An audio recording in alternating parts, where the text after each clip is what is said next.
Vous savez, si la majorité des gens ne s'enrichissent pas, c'est parce qu'ils ne prennent guère de la peine de chercher activement les moyens de s'enrichir. Les gens ne s'enrichissent pas parce qu'ils ne prennent pas du temps pour chercher les moyens comment s'enrichir. Et c'est ça le premier problème en fait. Maintenant, s'il y a une petite astuce que je peux vous donner, c'est de demander conseil auprès de ceux qui sont riches. Commencez par là. Demander conseil auprès de ceux qui sont riches est certainement un bon début vers la richesse. Parce qu'ils ont de l'expérience. Ils ont appris. Ils ont fait des erreurs. Ils ont accumulé une base de connaissances que vous pouvez utiliser pour votre bien.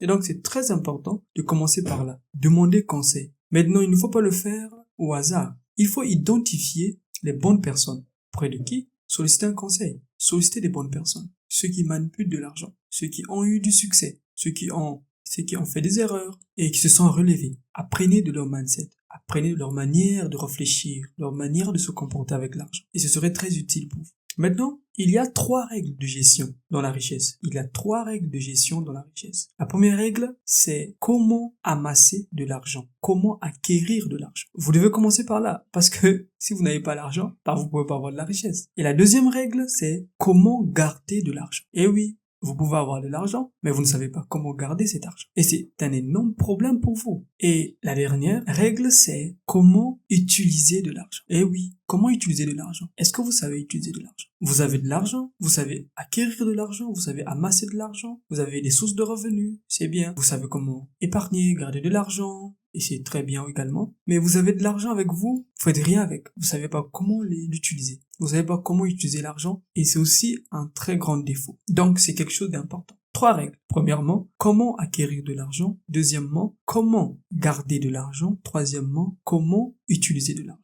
Et ce sont les règles très importantes. Il y a une chose que vous devez comprendre, c'est que la chance ne viendra pas vers vous si vous n'avez aucun désir de prospérer. La chance ne viendra pas vers vous si vous ne voulez pas construire une fortune. Impossible. Vous savez, il y a des gens qui pensent que, je vais sortir de chez moi un matin et certainement, je vais rencontrer quelqu'un, il y aura une opportunité, une circonstance comme ça qui va arriver et ensuite, peut-être que je vais ramasser de l'argent, peut-être que Dieu va faire de telle sorte que quelque chose tombe sur ma tête. Je pense que c'est vraiment pas être sérieux. Oui, je pense que c'est pas sérieux de croire que les choses arriveront au hasard, la chance. Non, c'est pas ça. Je crois que tout commence par la volonté, le désir.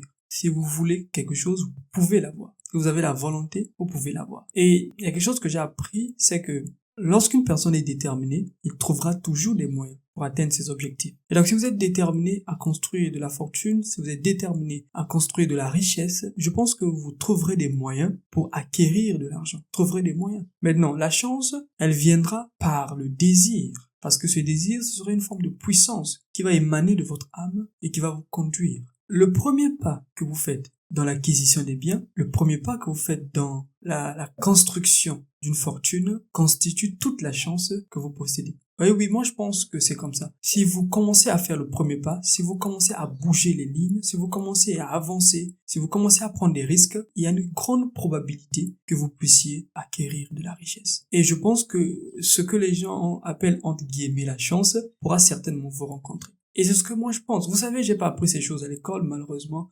Je suis très offusqué par rapport à cela parce que à l'école, on nous apprend pas cela. On nous apprend à lire des leçons, on nous apprend à réciter des choses qui ne nous aident pas vraiment une fois que vous finissez les études. Maintenant, il y a des principes de prospérité. Il y a des principes que vous devez suivre. Elles ne sont pas difficiles. Il faut juste les connaître et ensuite les appliquer. Le premier principe, c'est amasser de l'argent. Vous devez amasser de l'or. Vous devez amasser de l'argent. Quand je dis amasser de l'argent, ça veut dire que vous devez chercher des moyens pour avoir de l'argent avec vous. Trouver un travail, lancer un business, trouver un travail, créer une source de revenus. Il faut déjà que vous ayez de l'argent avec vous. C'est le premier principe. Amasser de l'argent. Et après avoir amassé de l'argent, faites travailler cet argent. Oui, faites travailler cet argent pour vous. Faites de cet argent votre esclave. Moi, je pense que l'argent doit travailler pour vous. Quand vous avez l'argent, vous pouvez faire travailler votre argent pour qu'il produise encore plus d'argent.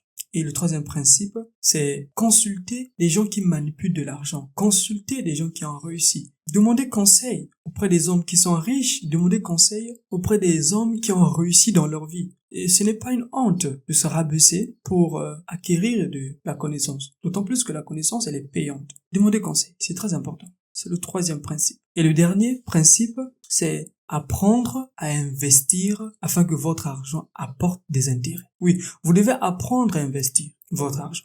Maintenant, je sais que l'investissement n'est pas quelque chose de facile, c'est très difficile. Il faut apprendre comment le faire et vous allez faire des erreurs, mais avec le temps, vous allez vous améliorer. Donc c'est très important. Je voulais vous partager ces choses parce que je pense que c'est des choses que nous n'écoutons pas vraiment, que nous n'apprenons pas vraiment. Pourtant, c'est très essentiel. Et une fois que nous finissons les études, nous sommes confrontés à ces choses-là. Nous sommes confrontés à ces choses et nous ne pouvons pas nous en sortir parce que nous n'avons pas eu les outils nécessaires. Nous n'avons pas été équipés depuis le banc de l'école ni par les parents. Moi, personnellement, j'ai pas eu cette chance-là, mais quand je me suis rendu compte que c'était important, et donc j'ai commencé à me prendre en main. J'ai commencé à lire des livres, j'ai commencé à construire une base de connaissances et je suis en train de le faire et je suis en train de partager ça aussi parce que je pense que il y a de nombreuses personnes qui doivent apprendre à s'éduquer financièrement. Donc, comme je disais, nous devons apprendre à nous éduquer financièrement. Parce que c'est une chose très importante et c'est un composant qui manque à la jeunesse, pas seulement aux jeunes, mais aussi à de nombreuses personnes aujourd'hui. Donc, voilà un peu ce que je voulais vous partager aujourd'hui. Prenez soin de vous et surtout, continuez toujours à apprendre.